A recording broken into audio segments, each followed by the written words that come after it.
قرآن پاک قدر والے محبوب پہ نازل ہوئی اور قدر والی امت کی طرف بھیجی گئی۔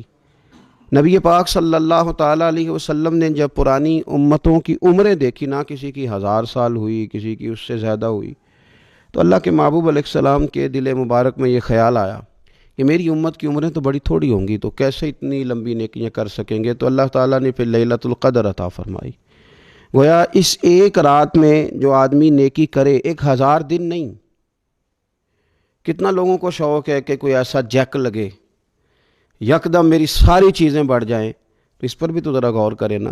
یہ ایک رات 1000 دن سے نہیں، 1000 مہینے سے افضل ہے۔ 1000 یکدم آپ کی نیکیوں کی عمر 1000 ماہ تک چلی جاتی ہے۔ کتنی بڑی فضیلت کی بات ہے۔ میرے رسول کریم صلی اللہ تعالیٰ علیہ وآلہ وسلم خاص توجہ دلاتے، اس رات کے حوالے سے خاص توجہ دلاتے۔ اور یہ رات کب ہوتی ہے؟ صحیح حدیث میں موجود ہے، نبی پاک صلی اللہ تعالیٰ علیہ وسلم نے فرمایا کہ اسے رمضان کے آخری عشرے میں تلاش کرو۔ گویا یہ جو 5 طاق راتیں ہیں نا، 21ویں، 23ویں، 25ویں، 27ویں، 29ویں، ان طاق راتوں میں اس رات کو تلاش کرو۔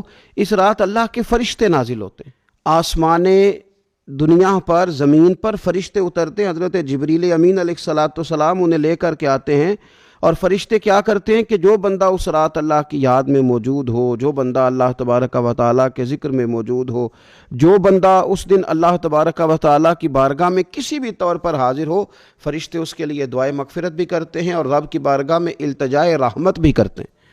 اور ایک روایت میں ہمیں یوں بھی ملتا ہے کہ فرشتے اس سے مصافحہ بھی کرتے ہیں، ہاتھ بھی ملاتے ہیں۔ دیکھیے نا کتنی سعادت مندی ہے کہ انسان عبادت کر رہا ہو اور فرشتے اس کی زیارت کو آئیں۔ ہمارے صوفیاء فرماتے ہیں تو پکا پروگرام بنا لے عبادت کا، فرشتے کئی بار تیری زیارت کو آیا کریں گے۔ اور پھر ایک اور بات یہاں بڑی قابل توجہ ہے کہ انسان جب محسوس کرتا ہے نا مجھے کچھ دیکھ رہا ہے، تو ذرا اس کی عبادت کا انداز بھی تھوڑا تبدیل ہو جاتا ہے۔ تو اگر یہ ذہن ہو ہمارا کہ ہمیں فرشتے دیکھ رہے ہیں اور وہ والی مخلوق دیکھ رہی ہے جو ہماری ڈائری ڈائریکٹ لے جا کے ہمارے رب کی بارگاہ میں پیش کرے، تو پھر کچھ زیادہ ہی توجہ مسلمان کی ہونی چاہیے، زیادہ ہی انہماک ہونا چاہیے، وہ کھو جائے۔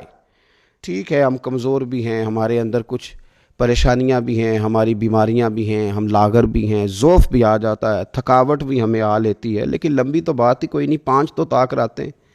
حضرت سیدہ عائشہ صدیقہ رضی اللہ تعالیٰ عنہ ارشاد فرماتی ہیں کہ جب رمضان کا آخری عشرہ شروع ہوتا تھا نا، تو نبی پاک اپنی کمر کس لیتے تھے عبادت کے لیے، خود بھی رات کو اٹھتے تھے، ہمیں بھی جگاتے تھے، کیونکہ سونے کے دن تو نہیں ہے، تو جاگنے کے دن ہے۔ ساون کی کالی راتوں میں جب بوندا باندی ہوتی ہے، وہ راتوں کو اٹھ اٹھ روتے ہیں جب خلقت ساری سوتی ہے۔ یہ رب کے بندوں کی شان ہے۔ اور ویسے بھی درویش کہتے ہیں کہ رات پوے تے بے درداں نو نیند پیاری آوے، درد منداں نو تے یاد سجن دی ستیاں وی آن جگاوے۔ تو یہ وقت ہے خاص، اس خاص وقت اس بات کی طرف ضرور توجہ کرنی چاہیے۔ اور یہ جو کہا گیا نا کہ فرشتے نازل ہوتے ہیں بِإِذْنِ رَبِّهِمْ مِنْ كُلِّ أَمْرٍ، اللہ کے حکم سے آتے ہیں اور ہر کام کے لیے، ہر امر خیر کے لیے آتے ہیں۔ تو اس میں بھی ہمارے مفسرین نے لکھا ہے کہ وہ تمہارے لیے پورے سال کا فیصلہ کریں گے کہ تمہیں کیا دیا جائے گا، تم کیا حاصل کرو گے اللہ تبارک و تعالیٰ کی بارگاہ سے۔ تو اس کا معنی یہ ہوا کہ پھر تو یہ لینے کی رات ہے۔ ایسا نہ ہو کہ فرشتے آئے ہوں رب کی بارگاہ سے یہ پیغام کرم ہو کہ دینا ہے اور لینے والے سو رہے ہوں، وہ آرام میں ہوں۔ تو یاد رکھیں خیرات اسی کے پیالے میں آتی ہے جس کا پیالہ سیدھا ہوتا ہے، اور اگر پیالہ ہی سیدھا نہ ہو تو خیرات پھر پیالے میں نہیں آیا کرتی۔ تو پھر اس کو جو کہا گیا نا کہ یہ سلامتی والی ہے، تو اس میں ایک اور بات بھی ہمارے پھر مفسرین نے لکھی ہے کہ اس رات شیطان تو ویسے ہی قید ہے، اس رات بندے کا نفس بھی نہیں اسے تنگ کرتا۔ یہ طاق راتیں اتنی حسین ہے کہ تھوڑی سی بندہ ہمت کرے تو اللہ عبادت کے لیے اس کے دل کو قرار عطا کر دیتا ہے، اسے سکون ملتا ہے، طبیعت ٹھنڈی ہو جاتی ہے اور وہ بڑے ذوق کے ساتھ اللہ کی عبادت کرتا ہے۔ خوب بیداری کا مظاہرہ کریں طاق راتوں میں۔ میں نے رمضان سے پہلے مشورہ دیا تھا کپڑے وقت پہ خرید لو عید کے، اور وقت پہ سلا لو اور وقت پہ چیزیں لے لو۔ یہ جو خاص دن ہیں عبادت کے، یہ لوگوں کے بازاروں میں گزر جاتے ہیں۔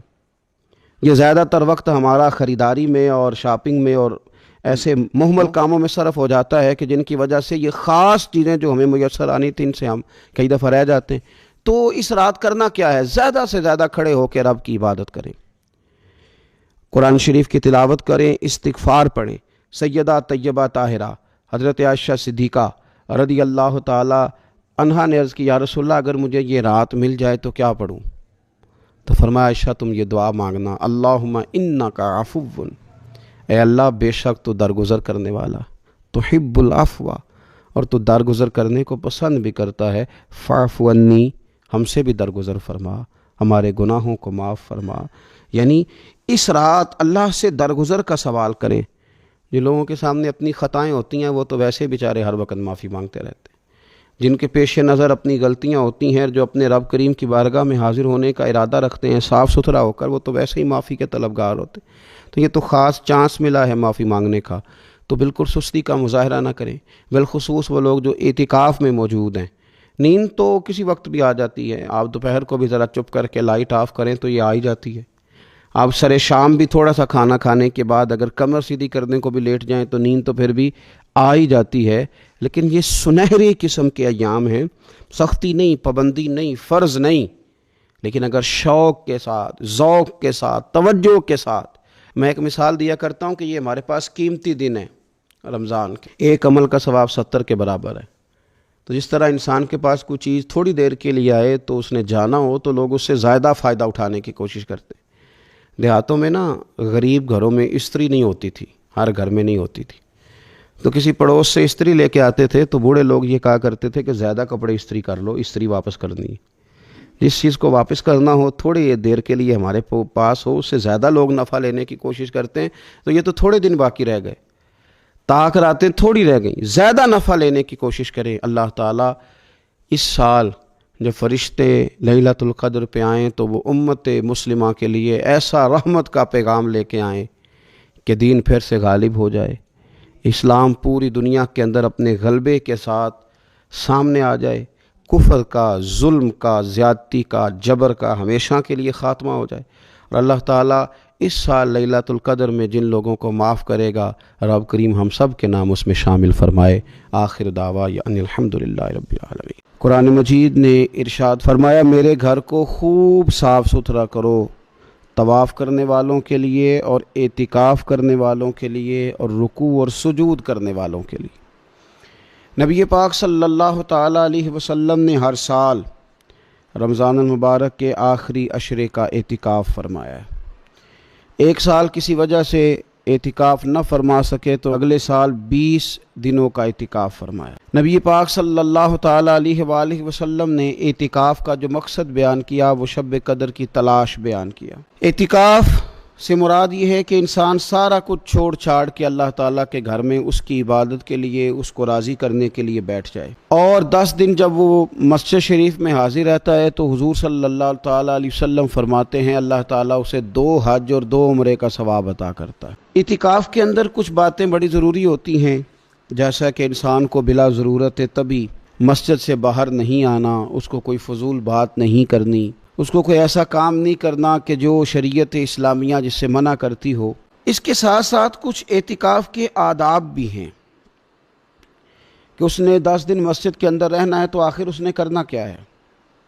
ہمارے ہاں لوگ مسائل پوچھ لیتے ہیں اور مسائل پوچھنے کے بعد پھر ان کی گنجائش سے بہت زیادہ فائدہ اٹھاتے ہیں۔ اس میں کوئی شک نہیں ہے کہ باہر سے آنے جانے والے آدمی کے ساتھ آپ گفتگو کر سکتے ہیں، ضرورت کے تحت آپ ٹیلی فون پر بھی بات کر سکتے ہیں، لیکن اس کو اگر آپ نے یہی کام کرنا تھا اور بہت زیادہ وقت اسی پر ضائع کرنا تھا تو پھر تو آپ پہلے سے باہر موجود تھے۔ اعتکاف میں آنے کا مقصود تو اللہ کی عبادت ہے۔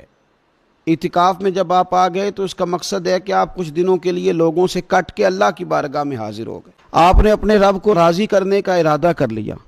تو اعتکاف میں ایک تو شوق سے آئیں۔ ہمارے علماء نے لکھا ہے کہ زندگی میں ایک بار تو اعتکاف کاری لینا چاہیے، اس پر توجہ ہو ہی جانی چاہیے۔ وقت ملنا تو زندگی میں پراپر طریقے سے تو بڑا مشکل ہوتا ہے، لیکن وقت نکال کے اعتکاف میں ایک دفعہ تو زندگی میں آ ہی جانا چاہیے، اور کسی کو ہر سال موقع مل جائے تو پھر تو کیا ہی بات۔ تو اعتکاف کے اندر جو کام ہم نے کرنے ان میں سب سے زیادہ اور سب سے پیارا کام یہ ہے کہ کثرت کے ساتھ قرآن پاک کی تلاوت کریں۔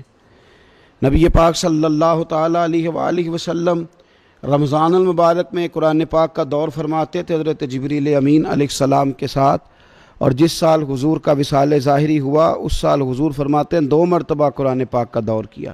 2 دفعہ حضور نے حضرت جبریل امین کو قرآن شریف سنایا اور 2 دفعہ انہوں نے نبی پاک صلی اللہ علیہ وسلم کو سنایا. تو بہت کثرت کے ساتھ قرآن پاک کی تلاوت کی جائے. ایک پہلو اور بھی ہے اس کا، اس پر بھی آپ توجہ کریں گے. قرآن مجید کو پڑھنا بھی ضروری ہوتا ہے اور صحیح پڑھنا سب سے زیادہ ضروری ہوتا ہے.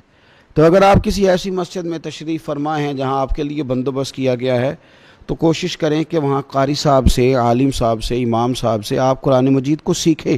اور کوئی زیادہ مشکل نہیں ہے، پورے 10 دن آپ موجود ہیں اور اگر آپ 10 دن پوری توجہ کے ساتھ قرآن مجید کے مخارج پہ لگائیں گے تو امید ہے کہ بہت حد تک آپ کو قرآن مجید سمجھنے میں، پڑھنے میں آسانی ہونے لگی. دوسرا، اعتکاف میں جب آپ موجود ہیں تو آپ کو کوشش کرنی ہے کہ آپ محاسبہ نفس پر توجہ دیں. آپ اپنے اوپر غور کریں، زندگی میں کون سی ایسی غلطیاں ہیں جو جان نہیں چھوڑ رہی، ان کی کس طرح کر کے اصلاح کی جا سکتی ہے. کون سے ایسے کام ہیں جو میں کرتا ہوں تو اس غلطی میں زیادہ مبتلا ہو جاتا ہوں، اور کون سی ایسے کام ہیں، کون سی ایسی جگہ ہیں جہاں میں جاتا ہوں تو میرا ان غلطیوں سے نکلنے میں مجھے وہ جگہیں اور وہ کام مددگار ہوتے ہیں. تو اپنے محاسبہ نفس پر توجہ دی جائے. اعتکاف کے 10 دنوں میں موقع ملتا ہے انسان کو اپنے لیے سوچنے کا. حضرت مجدد الفسانی شیخ احمد فاروق سرہندی رحمۃ اللہ تعالی علیہ سے کسی نے پوچھا تھا کہ دنیا میں خوش نصیب شخص کون ہوتا ہے؟ تو فرمایا جسے دید قصور حاصل ہوتی ہے. حضور دید قصور کیا ہوتا ہے؟ فرمایا جسے اپنی غلطیاں نظر آنی شروع ہو جائیں. جب اللہ تعالیٰ کسی کے ساتھ بھلائی کا ارادہ کرتا ہے تو اس کی کمزوریاں، اس کی غلطیاں اس کے سامنے لاتا ہے تاکہ اسے اصلاح کا موقع ملے. اور جب ایسا نہیں ہوتا تو پھر تو لوگ جب غلطی مانیں گے ہی نہیں تو اصلاح کیسے ہوگی؟ تو اعتکاف کے 10 دنوں میں محاسبہ نفس پر خاص توجہ دیں. اپنی زندگی میں اپنا حساب کریں، اپنا حساب. اور جناب عمر فاروق رضی اللہ تعالیٰ عنہ کی وہ روایت ہمیں بتاتی ہے کہ حساب کر لو اس سے پہلے کہ تمہارا حساب کیا جائے. تیسری بات، ایک تو قرآن پاک پڑھیں گے، ایک محاسبہ نفس کریں گے. تیسری بات، مراقبہ کریں. کچھ دیر کے لیے بیٹھیں، یہ غور کریں کہ رب تعالیٰ نے ہمیں نعمتیں کتنی عطا فرمائی ہیں. پھر یہ غور کریں کہ ان نعمتوں کے بارے میں، ان نعمتوں کے ساتھ ہماری عبادت کتنی ہے، ہمارا شکر کتنا ہے. زندگی اپنی کا حساب لگائیں. غور کریں کہ کتنا کچھ ہے جو ہمیں محنت سے ملا ہے اور کتنا ہے جو بغیر محنت کے ملا ہے. اور کون سی ایسی نعمتیں ہیں جن کا ہم نے شکریہ ادا کیا اور کون سی ایسی ہیں جن پر ہم نے کبھی توجہ ہی نہیں کی کہ یار یہ تو بہت بڑی نعمت ہے جو اللہ نے ہمیں عطا کی ہوئی. اپنی گردن کو جھکا کے تھوڑا غور و فکر کریں. تفکر کا درس دیا ہے قرآن پاک نے، بار بار کہا ہے تفکر کرو، غور کرو، تدبر کرو. تو یہ ہمیں موقع میسر آتا ہے. چوتھی بات، اعتکاف کے دنوں میں اپنے رب کریم کے ساتھ اپنی توجہ کو لگائیں. قرآن حکیم نے جو کہا نا کہ رب کی عبادت اس طرح کرو کہ تمہیں نا یقین حاصل ہو جائے. کھل کر اس کی بارگاہ میں سجدے کریں، دعائیں مانگیں. ہمارے صوفیہ فرماتے ہیں کہ ایک وقت آتا ہے کہ انسان کو خود اطمینان قلبی نصیب ہو جاتا ہے. اسے محسوس ہوتا ہے کہ واقعی میرا رب مجھ سے راضی ہے. اسے محسوس ہونے لگتا ہے کہ میں اپنے مالک کے قریب چلا گیا ہوں. وہ اس کثرت سے نفل پڑھتا ہے، اس ذوق کے ساتھ وہ اس کی بارگاہ میں دعائیں کرتا ہے، اس شوق کے ساتھ وہ تلاوت کرتا ہے. خود محسوس کرنے لگتا ہے کہ اب میرا دل لگنے لگ گیا ہے. اب میں دعا مانگتا ہوں تو مجھے لگتا ہے کہ قبولیت میری دعاؤں کے قریب آنے لگی ہے. اللہ نے ہمیں یہ موقع دیا ہے کہ ہم خوب اس پر توجہ کریں. پانچویں بات اعتکاف والوں کی خدمت میں یہ عرض کرنی ہے کہ پورے 10 دن ہمارے پاس موجود ہوں گے اور ہم نے مسجد میں ہونا ہے. تو کیوں نہ ایسا کریں کہ از اول تا آخر، صبح سے شام تک ہم ہر وہی کام اسی طریقے سے کرنے کی کوشش کریں جو طریقہ ہمیں رسول پاک نے عطا فرمایا. ہمارا کھانا پینا، سونا، جاگنا، بولنا حضور کی اتباع میں لے آئیں. ہم ان 10 دنوں میں ہم پریکٹس کریں کہ ہم نے سنت کے مطابق، حضور کے طریقے کے مطابق سارے کام کرنے. آپ اگر یہ ارادہ کریں گے تو پتہ ہے مدینے والے محبوب علیہ السلام نے فرمایا جس نے میری ایک سنت کو زندہ کیا گئے گزرے دور میں رب اسے 100 شہیدوں کا ثواب عطا فرمائے. تو اتنا اعزاز ہے. تو ان 10 دنوں میں ہونا بھی مسجد میں ہے، ہونا بھی باوضو ہے. تو کیوں نہ سارے کام سیکھا جائے، پڑھا جائے اس سے پہلے کہ کھانا کس طرح کھانا سنت ہے، اور کس طرح بیٹھ کے کھانا سنت ہے، اور پھر کس طرح کر کے گفتگو کرنا حضور علیہ السلام کا مقدس طریقہ تھا، وہ کس طرح سے پھول جھڑتے تھے جن سے لوگ فیض حاصل کرتے تھے۔ تو اعتکاف میں اپنی مصروفیات کو ان 5 کاموں میں لگائیں۔ ایک تو تلاوت قرآن حکیم کریں، دوسرا محاسبہ نفس، تیسرا مراقبہ کریں، تدبر کریں، غور کریں اپنے اوپر بھی اور اللہ تبارک و تعالیٰ کی نشانیوں پر بھی، اور چوتھا یہ کہ کوشش فرمائیں کہ ہم اپنی عبادت کو، اپنی دعا کو، اپنے استغفار کو اس طرح کا بنائیں کہ ہمیں محسوس ہو کہ قرب الہی کے جانب ہمارا سفر ہے۔ اور 5واں، ان 10 دنوں میں سنت اور شریعت کی وہ ساری چیزیں جس کا دین ہم سے مطالبہ کرتا ہے، اب تو ہم بالکل دنیا سے ایک سائیڈ پہ ہو کے بیٹھیں، اب تو اس طرف توجہ کریں۔ اللہ تعالیٰ سمجھنے کی توفیق عطا فرمائے۔ رمضان المبارک کے آخری عشرے کا اعتکاف نبی پاک صلی اللہ تعالیٰ علیہ وسلم کے مقدس طریقوں میں سے ایک بڑا خوبصورت طریقہ ہے۔ قرآن مجید نے ارشاد فرمایا، میرے گھر کو خوب صاف ستھرا کرو، طواف کرنے والوں کے لیے اور اعتکاف کرنے والوں کے لیے اور رکوع اور سجود کرنے والوں کے لیے۔ نبی پاک صلی اللہ تعالیٰ علیہ وسلم نے ہر سال رمضان المبارک کے آخری عشرے کا اعتکاف فرمایا ہے۔